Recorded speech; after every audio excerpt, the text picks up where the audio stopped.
Okay, so today we are learning about 14-2 surface areas of prisms and cylinders, okay?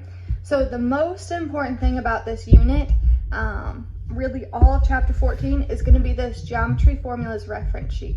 I'm going to put it as its own post on Instagram.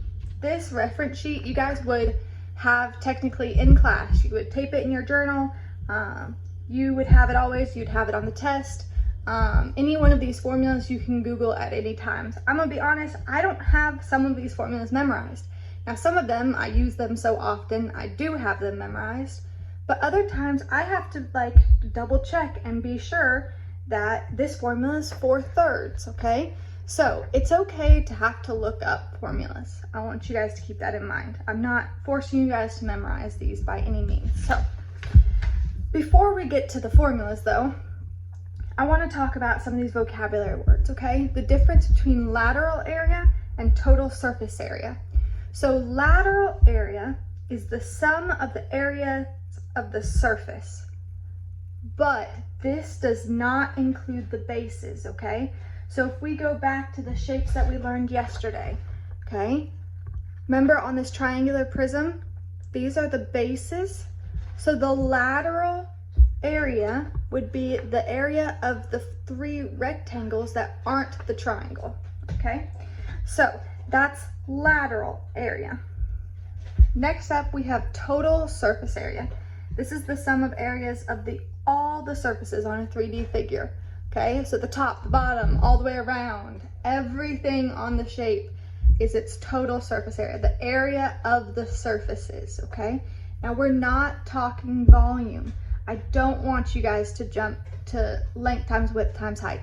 That's volume. We will get there, but not yet. Surface area is a little bit different, okay? Now, we're gonna talk general, okay? These two formulas are gonna be general formulas, especially the prism one. If you guys remember from yesterday, think about what makes something a prism, okay? It's that it has rectangular sides.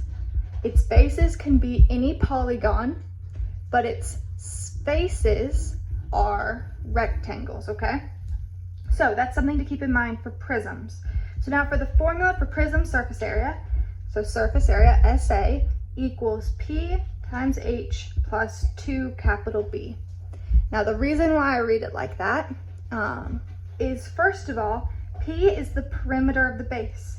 Now, is the base always going to be the side that's laying on the ground? Not necessarily, okay? If in our drawing yesterday, this triangular prism, its base was standing up. It wasn't flat on the surface, okay?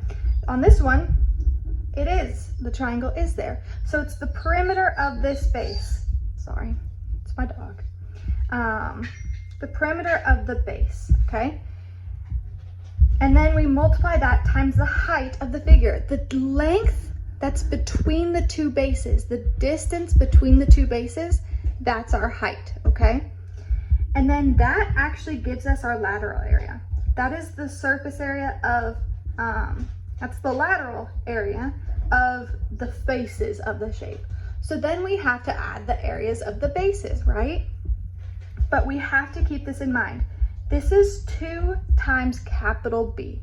This is very different than lowercase b that we learned about. Let's see if I can pull it out real quick. In 13-1, okay? Very different than lowercase b. Can't pull it out. But for uppercase B, that's the area of the bases. And this is on I put this on the back, area of our bases, okay? So if our base is a triangle, we have to think back to triangles. And luckily that's on our chart too. Area equals 1/2. Notice that's little b. That is the length of the base of the triangle. Capital B is the area of the base that is a triangle, okay? So it's not just this length right here. Do not just use this length. We have to do 1/2 the length of the base of the triangle times the height of the triangle. Now that H, that height, is not the height of the prism, okay? So in theory, it would be if I were to redraw out this triangle, okay? Just this little triangle. Sorry, that's so bad. The area of this base would be this length would be my lowercase b times this length would be my height, okay? We're not using this h, height. That is a completely different, that is the height that we use right here, okay? So I need you guys to understand the difference between that, okay? So, lots of ways of making mistakes, but for the most part, it is pretty straightforward, okay? So that's prism surface area. Luckily, cylinders are actually easier. The only issue is, you know, they gotta be special with circles, okay? So we gotta keep in mind that this is a circle. Now, technically, this is the exact same formula as the prism one. The only difference is it thinks it's special and is a circle, okay? So if we think about this, what do we call the perimeter of a circle? The circumference, okay? So the perimeter of the circle, the perimeter of our bases that happen to be circles, is just the formula for circumference, 2 pi times radius, okay? Times our height, just like in the last one. So our lateral area comes out the same way. Do you guys see how those formulas are the exact same? Just we call this one perimeter and we call this one circumference. Literally the same thing though, okay? And then plus 2 times the area of our bases. Now how do we find the area of a circle? Pi r squared. And we do 2 times area of the bases, pi r squared. These are the exact same formula. The only reason why they are separate is just that way when you see a cylinder, you can realize that circles are a little bit different than polygons. They are, and we have to keep in mind with pi. Now, something interesting that happens here, both of these have pi in it. There's no pi squared, this is r squared, okay? There's no pi squared. So when I add these two things together, whatever these numbers end up being, I'm gonna make up numbers. Pretend this is 36 pi ends up over here and 12 pi ends up over here. I would add 36 plus 12 together and I would get 48 pi. Don't forget to still write the pi, okay? As long as it says to leave in terms of pi, you just keep that pi sitting next to it. Both of these have pi in it, which means your answer will just have pi sitting next to it. If it asks you to round, that's when you actually, you know, put it in the calculator. And I grabbed a calculator from school. I'm gonna do that one, 48 pi. So I would do 48 times pi equals, and that would be my rounded answer. But the way I would write the answer, if it was wanting an exact answer, I'd write 48 pi, whatever my units are. I'm gonna call them centimeters. I'm just making stuff up here. Centimeters squared, because it's area, we know it's units squared, okay?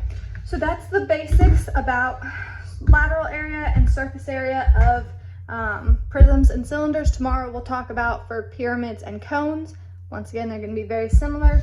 This is going to be the key to everything. What I would even recommend doing is just screenshotting this off Instagram or Googling a geometry formulas reference sheet or 3D shapes reference sheet and screenshotting it. That way you get a good copy of it and you're good to go to understand that. Once again, like always, the textbook problems, the example problems, there's walkthroughs on Pearson that are extremely helpful, okay? And the practice problems, 1 through 6, you're just finding the surface area. And if you notice, for rectangular prisms, there's 2 options actually. You can use this formula, perimeter of base. So you pick which one's the base, find the perimeter of it, times the height, plus 2 times the area of the base. But also on our reference sheet, there's a second formula. So this one is the one I just showed you that works on all prisms. Remember, if it's asking for surface area, you have to find surface area, not volume, okay? There's the second formula here, that's 2 length times width. You just pick which ones you're gonna be L, W, and H on your shape. Doesn't matter which one you pick, as long as you don't use one twice.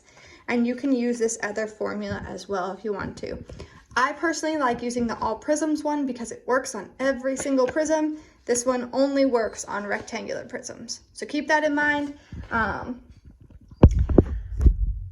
Do your best. Thank you to those of you guys who are still with me, still learning, and doing our best through this pandemic. Y'all are wonderful. Goodbye.